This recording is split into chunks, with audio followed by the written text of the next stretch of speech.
How's it going, everybody? I'm Cherokee Ronnie. Welcome back to the channel. Today we're going to be doing our New Year's special. We're going to be taking a look at the build that we did, the budget Cherokee. There's going to be some footage that you haven't seen before, but basically we're going to build this Jeep in under 30 minutes. If you want to know anything about this Jeep, there will be a lot of information in the description below, like the stuff that we used. Anything on the build will be in the description below, and also in detailed videos back on my channel. I just wanted to do this before the new year started. You're going to be seeing this today, Sunday, but I wanted to go ahead and do this because we don't have much left on the Cherokee to do. One thing that you're not going to be seeing on this build video is the day in a 30, because we're still waiting on stuff for that due to problems in the United States right now. But other than that, I hope you guys enjoy this video. And it took a year to build this Jeep, and I'm perfectly happy with it. You can drive it to work, go grocery shopping, and hit the trails on the weekends. I love this Jeep, and so enjoy the video, and Happy New Year's.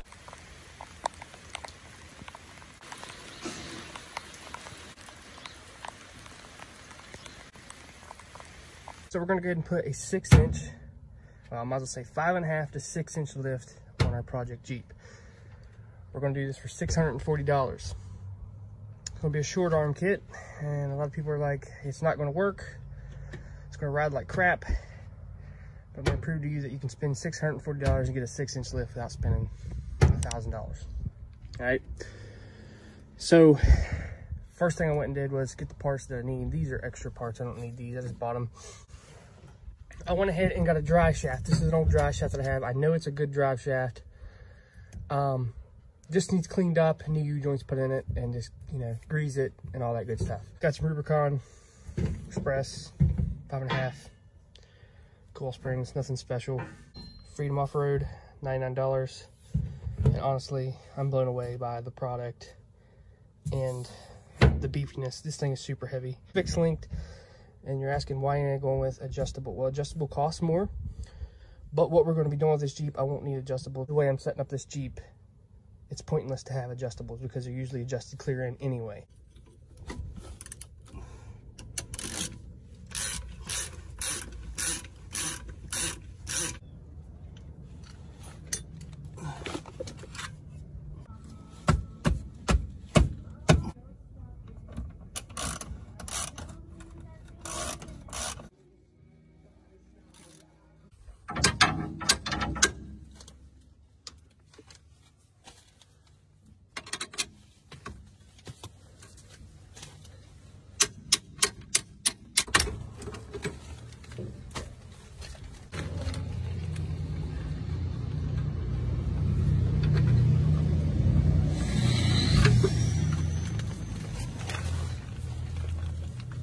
So all I did was make it the same length as the stock one for now.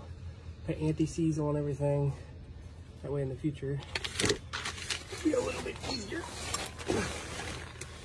to work with. Make sure your grease fitting's pointing down.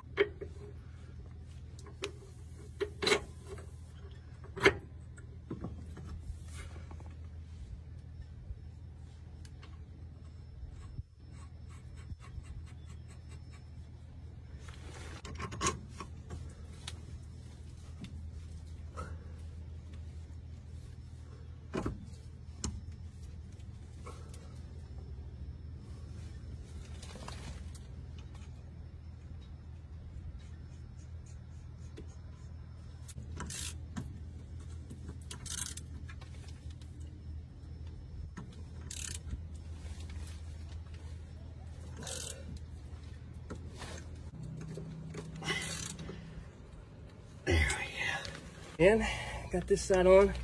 Don't forget to tighten up your jam nut, which I'm gonna put some anti-seize on that before I tighten it up. Do not cheap out on spring compressors, because that is your life that you're messing with.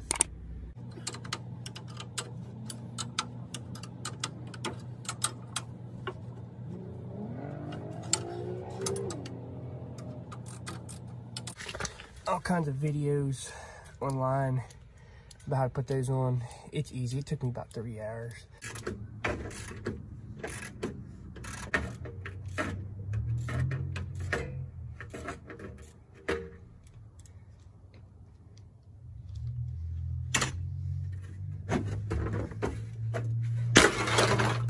And you just put it on and tighten it up.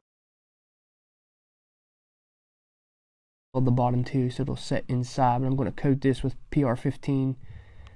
So basically that's all you do is trim the bottom, shove it in, mock it up, and then start welding the top and the bottom. So I got it all welded in. It's pretty self-explanatory, not that hard.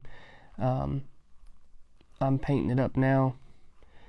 This is what it looks like after it's done. It took me probably about 4 hours, and it was pretty easy. I've actually done these before, so I kind of know what I'm doing already. So you guys remember that old dry shaft? I went ahead and got the slip yoke moved. I'm going to go ahead and rebuild all of this, get new U-joints and all that good stuff. Here's the joint that was on it. It's got a little ball and stuff in it. Went ahead and painted up the dry shaft, make it look a little bit better. And this is the part number that you're going to need to actually do this on your Jeep. This will bolt right onto the front dry shaft so you can use it in the rear.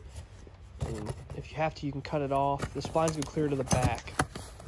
But as you can see, it's pretty awesome. As you can see, it just bolts just like it would on the transfer case side. You're going to need those bolts from the transfer case side.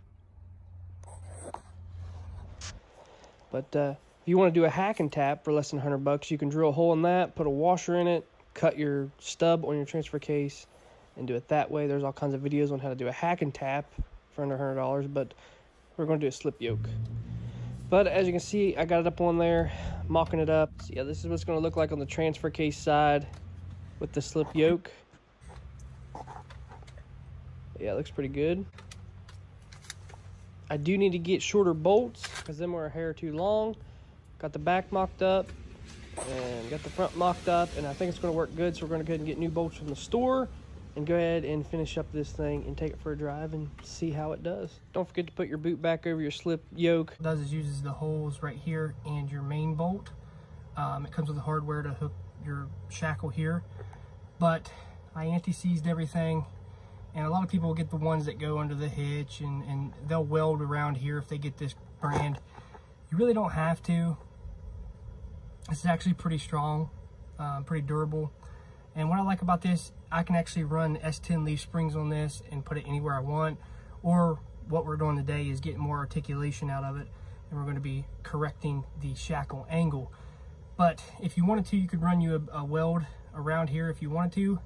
I didn't. I just put a lot of anti-seize on these bolts because I've run these before. Not this particular brand. I actually like this brand really, really well. But it's a simple install. Just make sure you coat, especially this one, with tons of anti-seize. So here's the shackle angle that I ended up with. I'm really happy with it. I want to be sure. I want to go through and make sure I got them seated in there.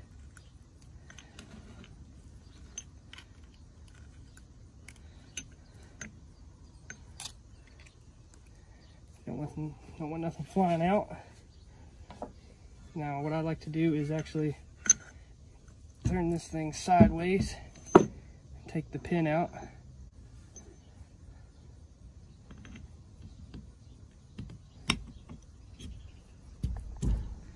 Go ahead and start my pin in.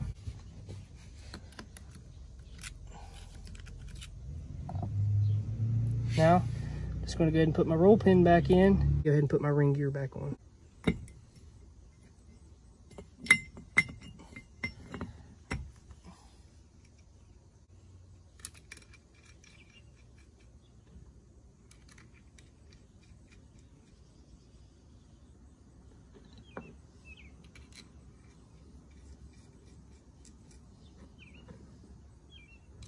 Got everything tightened up, diff cover on, put some fluid in her. We're gonna make our own cowl hood. Let's take a grinder and go across here. But this is what it looks like when you cut it. Both sides cut. You have to take a grinder and come across here and cut this seam off. As you can see, it comes off. And kind of start loosening it up. That's basically what we're going to be left with. I think it's going to look pretty decent. You got to take your time welding it and bending it around and all that good stuff. So as you can see, I got a rough cutout. We just got to shave some off of it, get the fit proper, but this is what it's going to look like. It look a little rough now, but I'm going to probably finish this up and then cut to the finished product, because all I did was weld it in, and now I'm just bondoing it in and feathering it all in to get the imperfections out of it. So it's pretty self-explanatory. If you ever replace patch panels, it's basically the same thing. You'll see the finished product right now.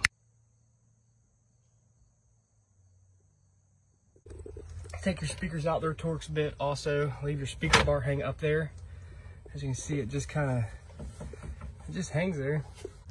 It's pretty bad. I'm gonna take a hard bristle brush and just scoop all this off the fiberglass, peel all this back, and then we're gonna paint it, clean all this up with the brush. We'll be good to go.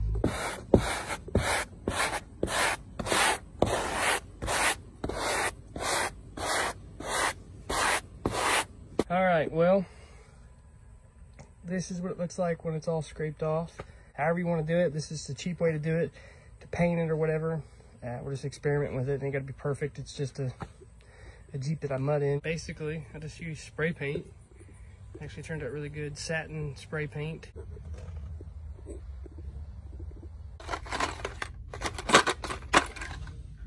So you want to go ahead and take your strap off over here, which I've already done.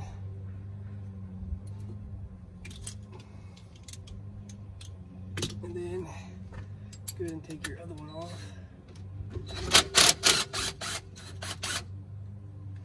Push forward.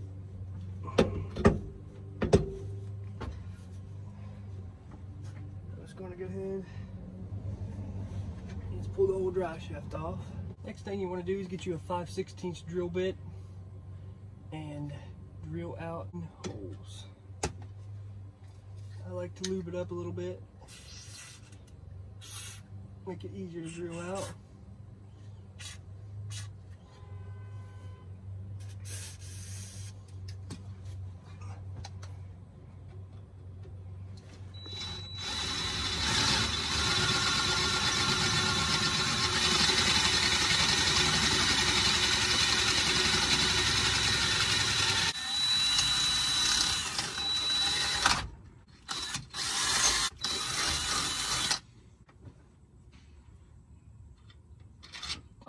Might have to go through it a couple more times to get them to fit, but as long as it fits,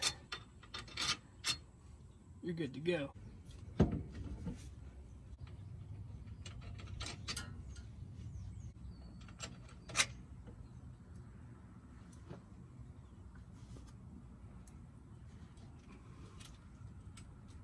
Well, after you got all the nuts ran all the way up on the threads, just go ahead, start snugging them up. I just like to tighten them down pretty good.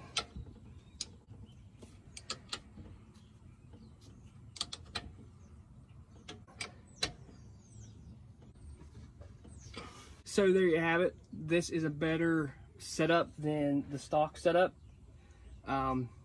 because for one, it has these real small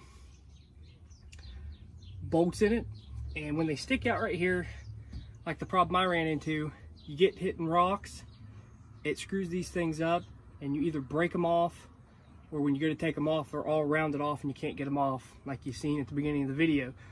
So when they break off or whatever, you got to drill it out anyway, so why not go ahead and upgrade to something like this. Back here, it's a little bit more protected, and two, these are a lot easier to get off. If you have to get them off, you can cut them right here or whatever. But I've always had good luck running this setup, and it's just something that slipped my mind. So compared to this, this is a nice upgrade for only 10 bucks. Go ahead and get you a 5/16 drill bit and this part number right here. Go ahead and throw a kit on here. We have a do-it-yourself diff cover for the 8 1/4 build that we're doing, and the diff covers nowadays go for about $125. You know, a good one. I'm not big on the other ones. I like like really thick steel.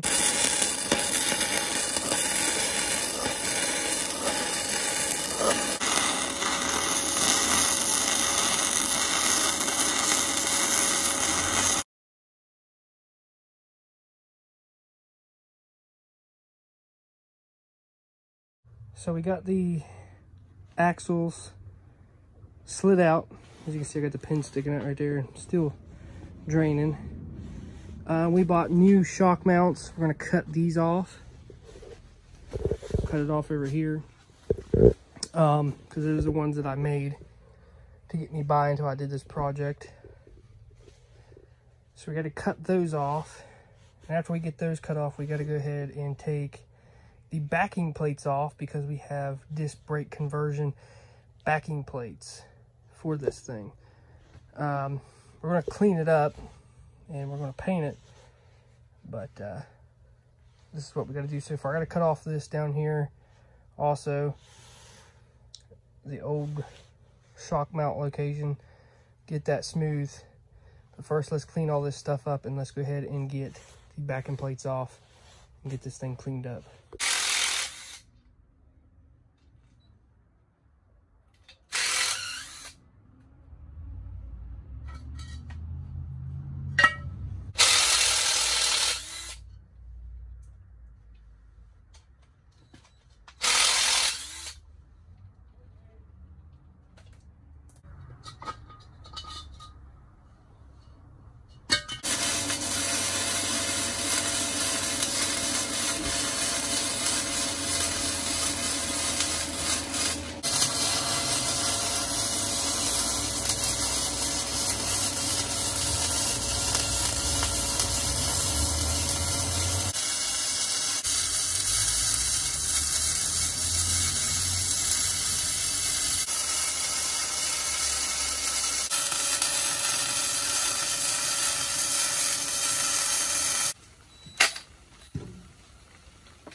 So I just want to take the time to thank each and every one of my subscribers and the commenters that have interest in my channel and what I do.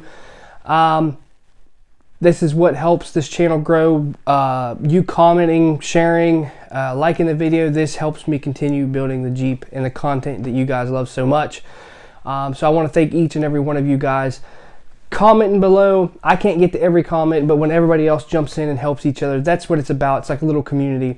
So I want to take the time from the bottom of my heart to thank each and every one of you guys that got me to 25,000 subscribers in 2021.